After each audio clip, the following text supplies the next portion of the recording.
26 જાન્યુઆરી આ તારીખ સાંભળતા જ આપણા મનમાં શું આવે છે? માત્ર એક રજાનો દિવસ?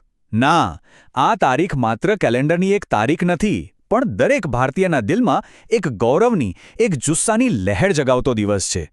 તો ચાલો આજે આ ખાસ દિવસના મહત્વને જરા ઊંટાણથી સમજીએ અને જાણીએ કે આપણો પ્રજાસત્તાક દિવસ ખરેખર શું છે. પણ સવાલ એ છે કે કેમ આ દિવસ દરેક ભારતીય માટે આટલા ગૌરવનો દિવસ શા માટે છે? શું એ માત્ર ટીવી પર પરેડ જોવા અને ઝંડો ફરકાવવા પૂરતો જ છે? ના, બિલકુલ નહીં. આ વાત એનાથી ઘણી ઊંડી છે. ચાલો આ સવાલના મૂળ સુધી પહોંચીએ. તો સૌથી પહેલાં એ સમજીએ કે આ દિવસનું મૂળભૂત મહત્વ શું છે. આ એક એવો ગૌરવનો દિવસ છે જે દેશના ખૂણે-ખૂણામાં દેશભક્તિના રંગ ભરી દે છે અને આપણને એક હોવાનો અહેસાસ કરાવે છે. જુઓ, 1947માં આપણને અંગ્રેજો પાસેથી આઝાદી તો મળી ગઈ, પણ એ તો અડધી જ વાત હતી. દેશ ચાલશે કઈ રીતે? દેશના નિયમો શું હશે? સાચી સત્તા કોના હાથમાં રહેશે? આ બધા સવાલોનો જવાબ મળ્યો 26 જાન્યુઆરી 1950ના રોજ. એ ઐતિહાસિક દિવસે આપણું બંધારણ અમલમાં આવ્યું અને ભારત સાચા અર્થમાં એક સંપૂર્ણ લોકશાહી પ્રજાસત્તાક બન્યો. હવે આ બધી વાતનો સીધો સંબંધ છે બંધારણ સાથે. કેમ?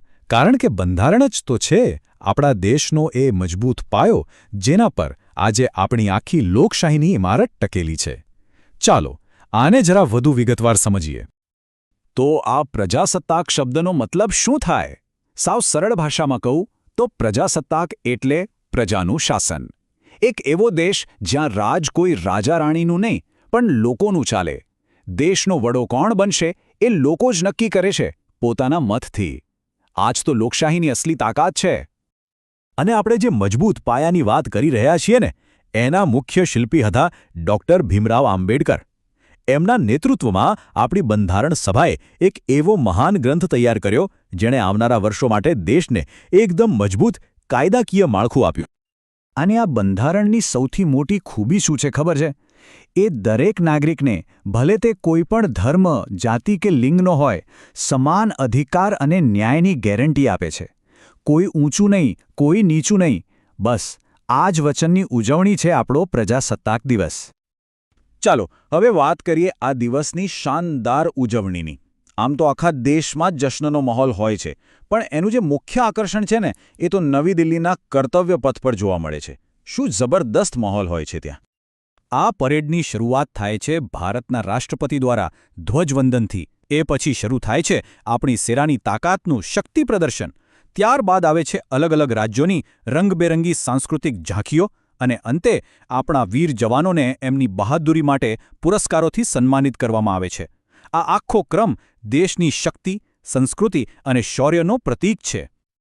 પરેડમાં જ્યારે આપણી થલસેના, નૌસેના અને વાયુસેનાને ટુકડીઓ એક સાથે કદમ મિલાવીને ચાલે છે ને, ઓહ, એ દ્રશ્ય જોઈને તો ખરેખર રૂંવાડા ઊભા થઈ જાય છે. એમની શિસ્ત અને શક્તિ જોઈને દરેક ભારતીયની છાતી ગર્વથી ફૂલી જાય છે. પરેડનો બીજો સૌથી સુંદર અને કલરફુલ ભાગ છે રાજ્યોની ઝાંખીઓ. એ જોઈને એવું લાગે કે જાણે આખો નાનકડો ભારત દેશ કર્તવ્યપથ પર ઉતરી આવ્યો હોય. દરેક રાજ્ય પોતાની આગવી સંસ્કૃતિ અને પરંપરાની એક અદ્ભુત ઝલક બતાવે છે. આ તો છે આપણી વિવિધતામાં એકતાની સાચી ઓળખ. પણ આ દિવસ માત્ર ઉજવણીનો નથી. આ દિવસ છે આપણા અસલી હીરોઝને, આપણા શૂરવીરોને યાદ કરવાનો અને સલામ કરવાનો. જે સૈનિકોએ દેશ માટે અસાધારણ બહાદુરી બતાવી હોય, એમને પરમવીર ચક્ર જેવા સર્વોચ્ચ પુરસ્કારોથી સન્માનિત કરવામાં આવે છે. એ ક્ષણ અત્યંત ભાવુક અને પ્રેરણાદાયક હોય છે. સારું, આ બધી ભવ્ય ઉજવણીઓ તો થઈ, પણ એક સામાન્ય નાગરિક તરીકે આપણા માટે આ દિવસનો શું અર્થ છે? ચાલો હવે થોડી વાત આપણી જવાબદારી અને આપણા સંકલ્પની કરીએ. જુઓ, નાગરિકતા એટલે એક પ્રકારનો સંતુલન. એક તરફ બંધારણ આપણને મૂળભૂત અધિકારો આપે છે, પણ બીજી તરફ આ દિવસ આપણને દેશ પ્રત્યેની આપણી ફરજો પણ યાદ કરાવે છે. સાચું કહું તો અધિકાર અને ફરજ એ એક જ સિક્કાની બે બાજુ જેવા છે. એક વગર બીજાનું કોઈ મહત્વ નથી. એટલે જ આ દિવસ માત્ર રજા નથી, પણ આપણા સંકલ્પને, આપણી પ્રતિજ્ઞાને તાજી કરવાનો દિવસ છે. કઈ પ્રતિજ્ઞા? દેશની એકતા અને અખંડિતતાને કોઈ પણ ભોગે જાળવી રાખવાની. આપણે સૌ સાથે મળીને દેશને મજબૂત બનાવવા માટે કટિબદ્ધ છીએ. ટૂંકમાં કહીએ તો પ્રજાસત્તાક દિવસ માત્ર એક ઐતિહાસિક દિવસ નથી, પણ એ દેશપ્રેમ અને એકતાનું જીવંત પ્રતીક છે. એ દરેક ભારતીય માટે ગૌરવ અને પ્રેરણાનો એક ક્યારેય ન ખૂટે એવો સ્ત્રોત છે.